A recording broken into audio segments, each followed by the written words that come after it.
नमस्कार दोस्तों, कैसे हैं आप सभी। उम्मीद है अच्छे होंगे, स्वस्थ होंगे, मस्त होंगे। घर होता है, घर गृहस्थ होता है, जीवन होता है, लाइफ पार्टनर होता है जो जीवन में सोच समझ के बनाना चाहिए।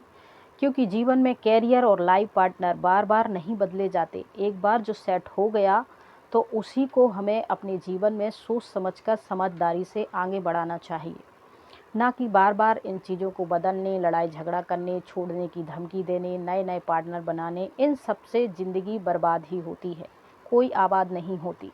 कभी भी पति पत्नी और बहू के बीच में किसी की गृहस्थी सेटल नहीं हुई है।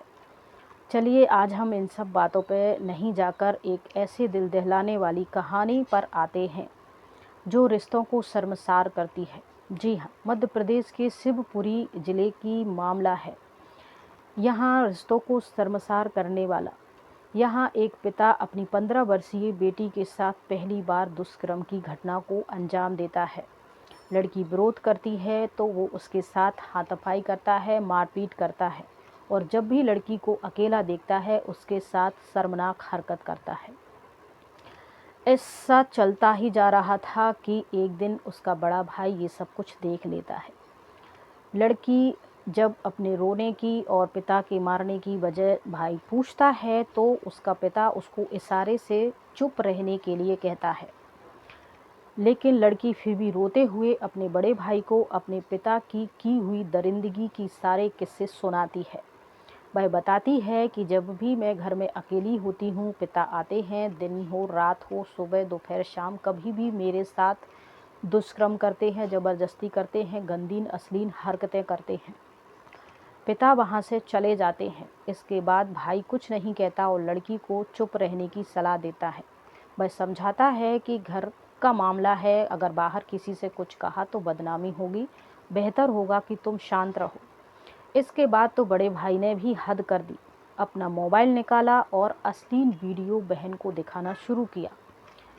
उसको समझाने या पिता रिश्तों को तार तार होने से बचाने की वजह भाई ने उसको अश्लील वीडियो दिखाई और उसके साथ दुष्कर्म किया।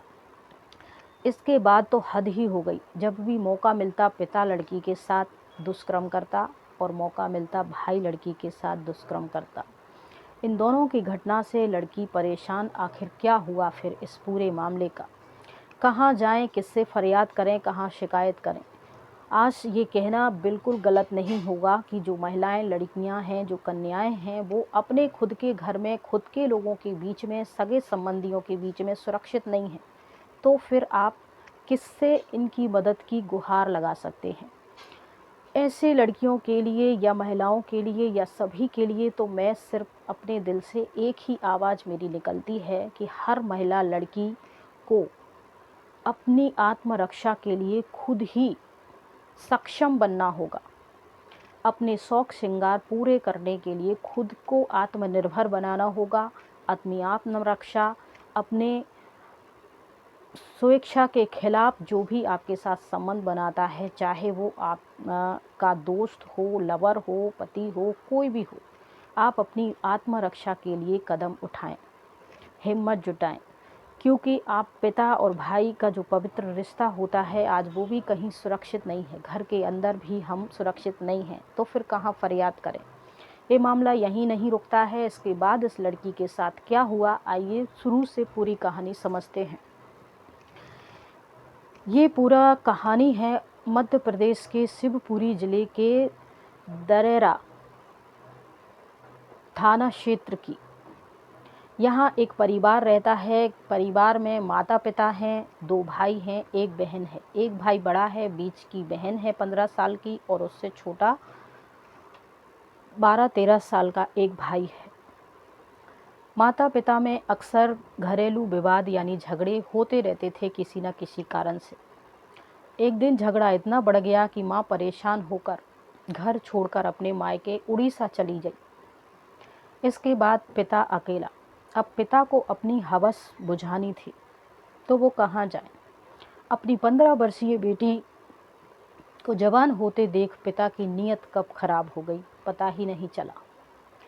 29 अगस्त 2024 का पहली शाम थी जब एक पिता ने अपनी बेटी के साथ दर्दगी के वारदात को अंजाम दिया।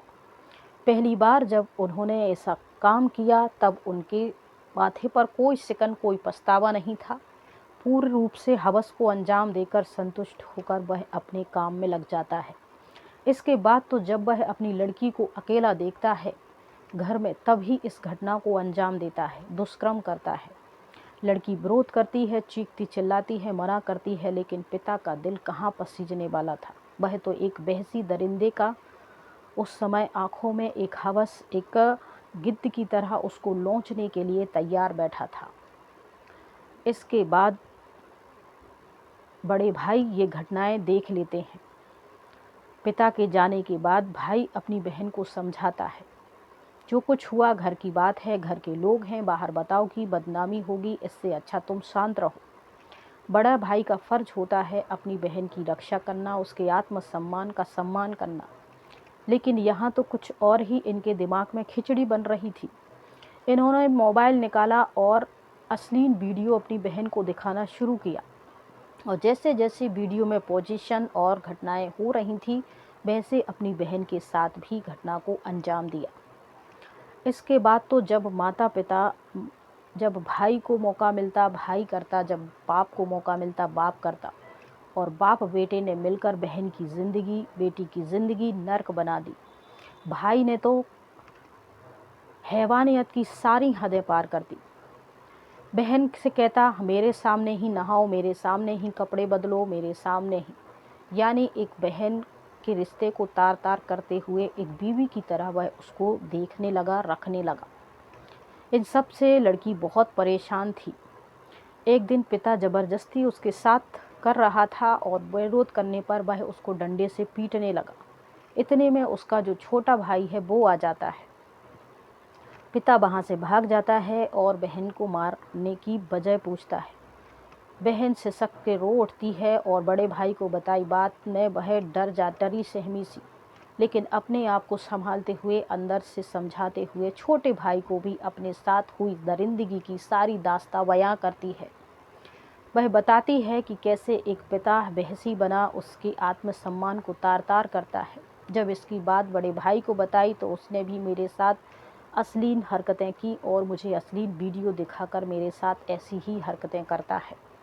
जब छोटे भाई ने बहन की आप बीती सुनी तो छोटे भाई का दिल भर आया, आँख से आंसू झड़झड़ बहने लगे और पैरों नीचे ज़मीन खिसक गई। छोटे भाई ने अपने आप को जैसे तैसे समझाया, बहन को समझाया और कहा, चलो हम नज़दीकी पुलिस थाने में इसकी शिकायत दर्ज करवाएंगे। पहले तो बहन डरी सहमी, लेकिन भाई की ऐसी हिम्मत देखकर बहन को भी हिम्मत आई और वह अपने भाई के साथ नज़दीकी पुलिस स्टेशन गई और अपने साथ हुई सारी हैवानियत की दास्तां बयां करी। अपने पिता और बड़े भाई के खिलाफ दरिंदगी की एफआईआर दर्ज करवाई और सारी आपबीती सुनाई। सुनकर पुलिस की भी आंख भर आई। इसके साथ महिला कांस्टेबल और पुलिस यहां आते हैं और इसके पिता और भाई को गिरफ्तार करके आगे की कार्रवाई शुरू कर देते हैं। तो ये कहानी बताने का उद्देश्य किसी को परेशान करने या रिश्तों को उजागर करने या ऐसा नहीं, एक संदेश देना, एक एजुकेशनल पर्पस से हमने ये कहानी आपको इसलिए सुनाई है कि आज हम पढ़ने जाते हैं, जॉब करने जाते हैं, घूमने फिरने जाते हैं और अपने ससुराल जाते, मायके रहते, घर में रहते हैं, तो कहीं भी सुरक्षित नहीं है। बहुत सारे हम ऐसी कहानियाँ भी सुनते हैं जहाँ पति इतना नहीं कमा पाता है कि पत्नी की सारी खुशियाँ, सारी ज़रूरतों को पूरा करे, लेकिन वह अपनी पत्नी से ये उम्मीद ज़रूर रखता है कि मैं जितना भी कमा रहा हूँ उसमें मेरी पत्नी खुश रहे, संतुष्ट रहे और उसी से घर चलाए महीने भर। तो उसकी सोच भी सही है। दूसरी बात, अगर पत्नियों को ज़्यादा ही शौक श्रृंगार और लालच है तो वो आत्मनिर्भर बनने की कोशिश करें, ना कि कोई गलत कदम उठाएं। तो ये सारी कहानी बताने का यही उद्देश्य है कि आप अपने आप की सुरक्षा के लिए, आत्म सम्मान के लिए आत्मरक्षा करें, आत्म निर्भर बने, उसी से ही आपके जीवन में सुरक्षा आ सकती है। बैकग्राउंड में थोड़ी सी आवाज़ हो रही है नवरात्रि की वजह से, तो चलिए आज की कहानी यहीं समाप्त करते हैं। जय हिंद, जय भारत।